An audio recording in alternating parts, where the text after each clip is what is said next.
Match number 42 RCB versus RR. ಎರಡು ಟೀಮ್ಗೆ ಈ ಮ್ಯಾಚ್ ತುಂಬಾ ಇಂಪಾರ್ಟೆಂಟ್ ಇದೆ. ರಾಜಸ್ಥಾನ್ ಮತ್ತೆ ಟ್ರ್ಯಾಕ್ ಮೇಲೆ ಬರಬೇಕು ಅಂತ ಟ್ರೈ ಮಾಡ್ತಾರೆ, ಮತ್ತೆ RCB ಅವರ ಮನೆಯಲ್ಲೇ ಗೆಲ್ಲಬೇಕು ಅಂತ ಟ್ರೈ ಮಾಡ್ತಾರೆ.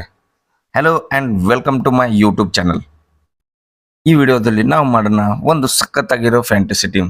14 ವರ್ಷದ ವೈಭವ್ ಸೂರ್ಯವಂಶಿ ಇನ್ನೊಮ್ಮೆ ಆ ಥರದ ಇನ್ನಿಂಗ್ಸ್ ಆಡ್ತಾರ. ಫಸ್ಟ್ ಇನ್ನಿಂಗ್ ಹೇಗೆ ಆಡಿದ್ರು ಅವರು IPL ಕರಿಯರ್ನಲ್ಲೇ ಫಸ್ಟ್ ಬಾಲೇ ಶಾರ್ದುಲ್ ಠಾಕೂರ್ಗೆ 6 ಹೊಡೆದ್ರು.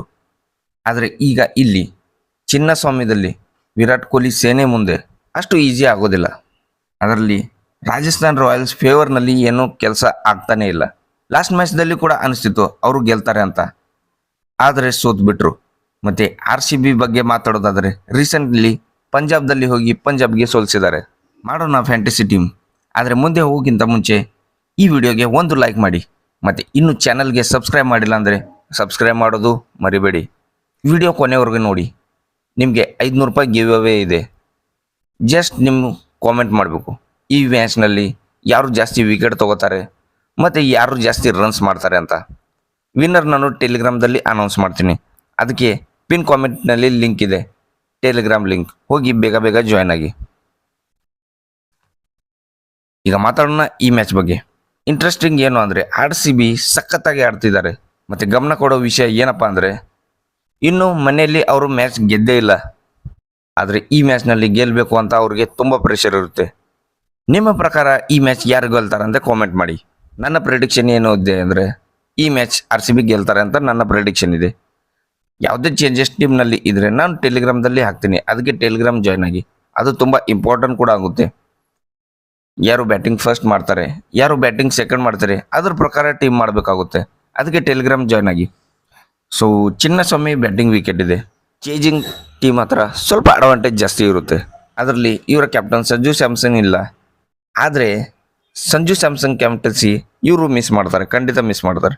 ರಿಯಾನ್ ಪರಾಗ್ಗೆ ಕ್ಯಾಪ್ಟನ್ಸಿ ಮಾಡೋಕ್ಕೆ ಆಗ್ತಾ ಇಲ್ಲ. ಮಧ್ಯೆ ರಾಜಸ್ಥಾನ್ ಮಿಡಲ್ ಆರ್ಡರ್ ತುಂಬ ಸ್ಟ್ರಗಲ್ ಮಾಡ್ತಾ ಇದೆಯಪ್ಪ. ಇವರು ಚೇಲ್ಗೆ ಡ್ರಾಪ್ ಮಾಡಿದರು, ಅಶ್ವಿನ್ಗೂ ಕೂಡ ರಿಟರ್ನ್ ಮಾಡಲಿಲ್ಲ. ಈ ಎಲ್ಲ ಡಿಸಿಷನ್ ಅವ್ರಿಗೆ ಈಗ ಬ್ಯಾಕ್ ಫೈರ್ ಆಗ್ತಾ ಇದೆ. RCB ಗೆಲ್ಲುತ್ತೆ, ಆದರೆ RR ಫೈಟ್ ಮಾಡದೆ ಯಾವತ್ತೂ ಹೋಗೋದಿಲ್ಲ. ಇದು ಅವರ ನೇಚರ್ದಲ್ಲೇ ಇದೆ. ಯಾರಾದರೂ ಗೆಲ್ಲಿ, ಆದರೆ ನಾವು ಗೆಲ್ಲಬೇಕು ಫ್ಯಾಂಟಸಿ ಟೀಮ್ನಲ್ಲಿ. ಸೊ ವಿಕೆಟ್ ಕೀಪರ್ ಸೆಕ್ಷನ್ನಿಂದ ಶುರು ಮಾಡೋಣ. ಊಟಲ್ಲಿ ಉಪ್ಪಿಲ್ಲದೆ ರುಚಿ ಇಲ್ಲ, ಅಂದರೆ ಫಿಲ್ ಸಾಲ್ಟ್. ಇವರು ಪರ್ಫಾರ್ಮೆನ್ಸ್ ಕೊಡ್ತಾ ಇದ್ದಾರೆ, ಕಂಟಿನ್ಯೂ ಪರ್ಫಾರ್ಮೆನ್ಸ್ ಮಾಡ್ತಾ ಇದ್ದಾರೆ. RCB ಯಾಕೆ ಸಕ್ಸಸ್ಫುಲ್ ಆಗ್ತಾ ಇದೆ? Reason Phil Salt. ಸ್ಟಾರ್ಟಿಂಗ್ನಲ್ಲಿ ಈ ಥರ ಸ್ಟಾರ್ಟ್ ಕೊಡ್ತಾರಂದರೆ ಆಪೋಸಿಷನ್ನಿಂದ taking away from the game. ಇವರು ಹೀಗೆ ಸ್ಟಾರ್ಟ್ ಕೊಡೋದ್ರಿಂದ ಪ್ರೆಷರ್ ತುಂಬ ಕಡಿಮೆ ಆಗುತ್ತೆ ವಿರಾಟ್ ಕೊಹ್ಲಿ ಮೇಲೆ. ಅದಕ್ಕೆ ಈ ವಿರಾಟ್ ಕೊಹ್ಲಿ ಅವರ ನ್ಯಾಚುರಲ್ ಗೇಮ್ ಕೂಡ ಆಡೋಕ್ಕೆ ಶುರು ಮಾಡ್ತಾರೆ. ಅದಕ್ಕೆ ನಾನು ಇವ್ರ ಜೊತೆ ವಿರಾಟ್ ಕೊಹ್ಲಿಗೂ ಕೂಡ ಬ್ಯಾಕ್ ಮಾಡ್ತಾ ಇದ್ದೀನಿ.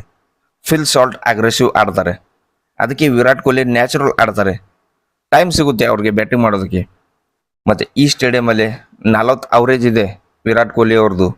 ಅದಕ್ಕೆ ಇವ್ರಿಗೂ ಕೂಡ ಬಿಡೋಕ್ಕೆ ಆಗೋದಿಲ್ಲ. ಅದಕ್ಕೆ ಇವ್ರಿಗೆ ಬಿಡೋದಕ್ಕೆ ಸಾಧ್ಯನೇ ಇಲ್ಲ. ವಿಕೆಟ್ ಕೀಪರ್ನಲ್ಲಿ ಜಿತೇಶ್ ಶರ್ಮಾ ತುಂಬ ತೆಳಗಡೆ ಬ್ಯಾಟಿಂಗ್ಗೆ ಬರ್ತಾರೆ. ಧ್ರುವ್ ಜುರೇಲ್ ಮಿಡಲ್ ಫೇಸ್ನಲ್ಲಿ ಸ್ವಲ್ಪ ಚೆನ್ನಾಗಿ ಆಡ್ತಾಯಿದ್ರು. 2-3 ಇನ್ನಿಂಗ್ ಆದಮೇಲೆ ಯಾವುದೂ ಇನ್ನಿಂಗ್ ಬರಲೇ ಇಲ್ಲ. ಸದ್ಯಕ್ಕೆ ನಾನು ಇವ್ರಿಗೆ ಹೋಲ್ಡ್ನಲ್ಲಿ ಇಡ್ತಾ ಇದ್ದೀನಿ. ಟಾಸ್ ಆದಮೇಲೆ ಇವ್ರಿಗೆ ಏನಾದರೂ ತೊಗೋಬೇಕು ಅನಿಸಿದರೆ ಆವಾಗ ನಾನು ಟೆಲಿಗ್ರಾಮ್ದಲ್ಲಿ ಹಾಕ್ತೀನಿ. ಆದರೆ ಸದ್ಯಕ್ಕೆ ನಾನು ಇವ್ರಿಗೆ ಹೋಲ್ಡ್ ಮಾಡ್ತಾ ಇದ್ದೀನಿ. ಈಗ ನಮ್ಮ ಟೀಮ್ದಲ್ಲಿ ಇದ್ದಾರೆ ವಿರಾಟ್ ಕೊಹ್ಲಿ ಮತ್ತು ಫಿಲ್ ಸಾಲ್ಟ್. ಬ್ಯಾಟಿಂಗ್ ಸೆಕ್ಷನ್ದಲ್ಲಿ ನೋಡಬೇಕಾದ್ರೆ ಇಲ್ಲಿ ಸ್ವಲ್ಪ ತೆಳಗಡೆ ಹೋದರೆ ಬಿಗ್ ಸಸ್ಪೆನ್ಸ್ ಹೆಸರು ವೈಭವ್ ಸೂರ್ಯವಂಶಿ. 14 ವರ್ಷದ ವೈಭವ್ ಸೂರ್ಯವಂಶಿ ಇವನು ಮತ್ತೆ ಹೀಗೆ ಇನ್ನಿಂಗ್ ಆಡ್ಬೋದಾ? ಲಾಸ್ಟ್ ಮ್ಯಾಚ್ದಲ್ಲಿ ಆಡಿದ್ರು ಹಾಗೆ. ಚಿನ್ನಸ್ವಾಮಿ ಸ್ಟೇಡಿಯಂ ಇದೆ, ಮುಂದೆ ಜಾಶ್ ಹೇಜಲ್ವುಡ್, ಭುವನೇಶ್ವರ್ ಕುಮಾರ್ ದಿಗ್ಗಜ ಬೌಲರ್ ಇದ್ದಾರೆ. ಹಾನೆಸ್ಟ್ಲಿ ನೋಡಿದರೆ ನನಗೆ ಭಯ ಅನ್ನಿಸ್ತಿದೆ.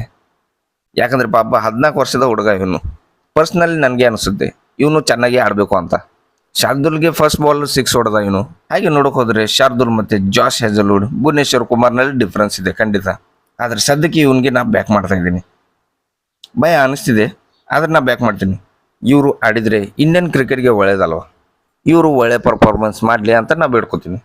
ಸಚಿನ್ ಡೆಬ್ಯೂ ಮಾಡಿದಾಗ 1989 ಫೆಬ್ರವರಿ ಪಾಕ್ ವಿರುದ್ಧ ಅವರು 16 ವರ್ಷದವರು ಇದ್ದರು. ಆದರೆ ಇವರು 14 ವರ್ಷದಲ್ಲೇ ಡೆಬ್ಯೂ ಮಾಡಿದ್ದಾರೆ. ಹಾಗೆ ನೋಡಿದರೆ ಇದು ಇಂಟರ್ನ್ಯಾಷನಲ್ ಮ್ಯಾಚ್ ಇಲ್ಲ, ಆದರೂ ಡೆಬ್ಯೂನೇ ಇರುತ್ತೆ ಅಲ್ವಾ. ಐ ಹೋಪ್ ಇವರು ಚೆನ್ನಾಗಿ ಆಡಲಿ. ಇವ್ರ ಜೊತೆ ನಾನು ಜೈಸ್ವಾಲ್ಗೆ ಬ್ಯಾಕ್ ಮಾಡ್ತಾ ಇದ್ದೀನಿ. 3 ಕಂಟಿನ್ಯೂ 50 ರನ್ಸ್ ಹೊಡೆದಿದ್ದಾರೆ. 647 ಫ್ಯಾಂಟಸಿ ಪಾಯಿಂಟ್ ಕೊಟ್ಟಿದ್ದಾರೆ. ಇಲ್ಲಿ ಸ್ಕ್ರೋಲ್ ಮಾಡಿ ಸ್ವಲ್ಪ ತೆಳಗಡೆ ಚೆಕ್ ಮಾಡಿ ನೋಡಿ.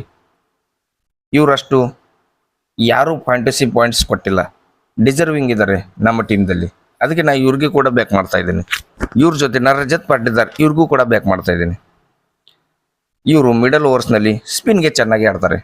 ಹಾಗೆ ಗಮನ ಕೊಡುವ ವಿಷಯ ಏನು ಅಂದರೆ ರಾಜಸ್ಥಾನ್ ಹತ್ರ ಈಗ ಯುಜ್ವೇಂದ್ರ ಚಹಲ್ ಇಲ್ಲ, ಸ್ಪಿನ್ನಲ್ಲಿ ಅಶ್ವಿನ್ ಕೂಡ ಇಲ್ಲ. ಹಸರಂಗ ತೀಕ್ಷ್ಣ ಇದ್ದಾರೆ, ಆದರೂ ಅಷ್ಟು ರಿದಮ್ನಲ್ಲಿ ಕಾಣಿಸ್ತಾ ಇಲ್ಲ. ಯಾವುದೇ ರಾಜಸ್ಥಾನ್ ಸ್ಪಿನ್ನರ್ ಇವ್ರಿಗೆ ಕಾಟ ಕೊಡೋ ಹಾಗೆ ನನಗೆ ಅನ್ನಿಸ್ತಾ ಇಲ್ಲ. ಈಗ ಮ್ಯಾಚಪ್ ನೋಡಿದರೆ, ನಂಬರ್ಸ್ ನೋಡಿದರೆ ರಜತ್ ಪಾಟಿದಾರ್ಗೆ ಟೀಮ್ನಲ್ಲಿ ಇಡಬೇಕಾಗುತ್ತೆ. ಆಲ್ರೌಂಡರ್ದಲ್ಲಿ ರಿಯಾನ್ ಪರಾಗ್ ಇವ್ರಿಗೆ ನಾನು ಬ್ಯಾಕ್ ಮಾಡ್ತಾ ಇದ್ದೀನಿ.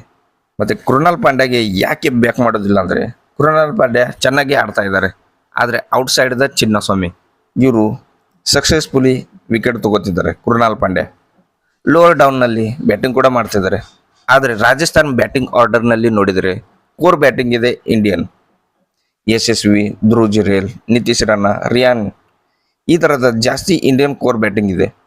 ಧ್ರುವ್ ಜುರೇಲ್ ಈಗ ಇಂಡಿಯನ್ ಕೋರ್ ಬ್ಯಾಟಿಂಗ್ ಸ್ಪಿನ್ಗೆ ಚೆನ್ನಾಗಿ ಆಡ್ತಾರೆ.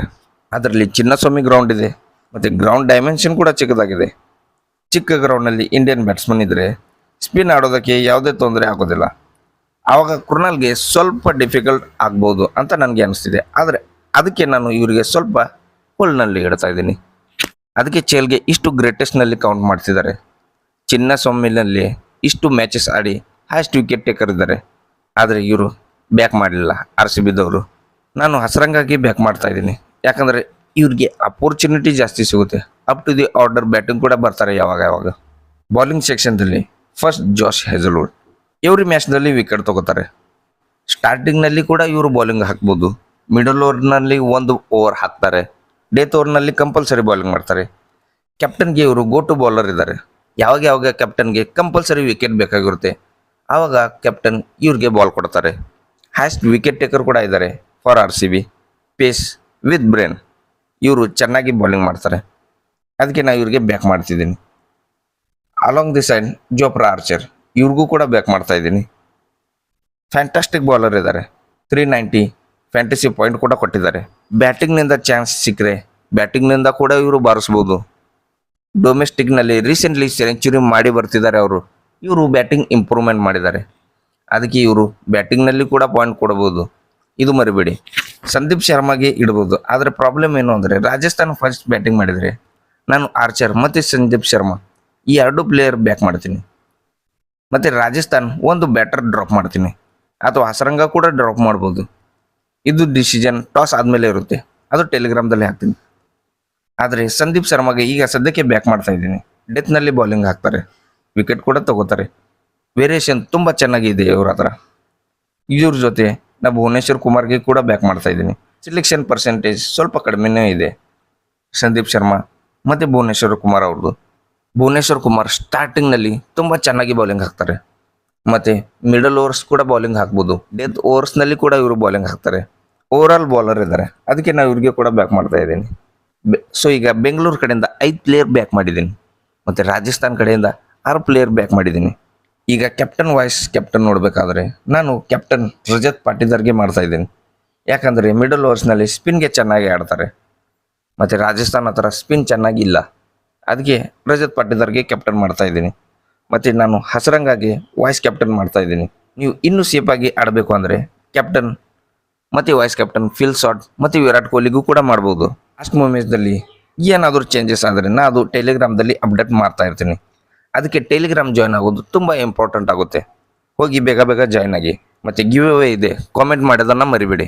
ನಮ್ಮ ವಿಡಿಯೋ ಇಷ್ಟ ಆಗ್ತಾ ಇದ್ದರೆ ಈ ವಿಡಿಯೋಗೆ ಒಂದು ಲೈಕ್ ಮಾಡಿ ಮತ್ತು ಚಾನಲ್ ಸಬ್ಸ್ಕ್ರೈಬ್ ಮಾಡೋದನ್ನು ಮರಿಬೇಡಿ. ಮತ್ತು ಏನಾದರೂ ಡೌಟ್ ಇದ್ದರೆ ಕಾಮೆಂಟ್ನಲ್ಲಿ ಕೇಳಿ, ನಾನು ರಿಪ್ಲೈ ಮಾಡ್ತಾ ಇರ್ತೀನಿ. ಸಿಗೋಣ ನೆಕ್ಸ್ಟ್ ವಿಡಿಯೋದಲ್ಲಿ. See you and good by.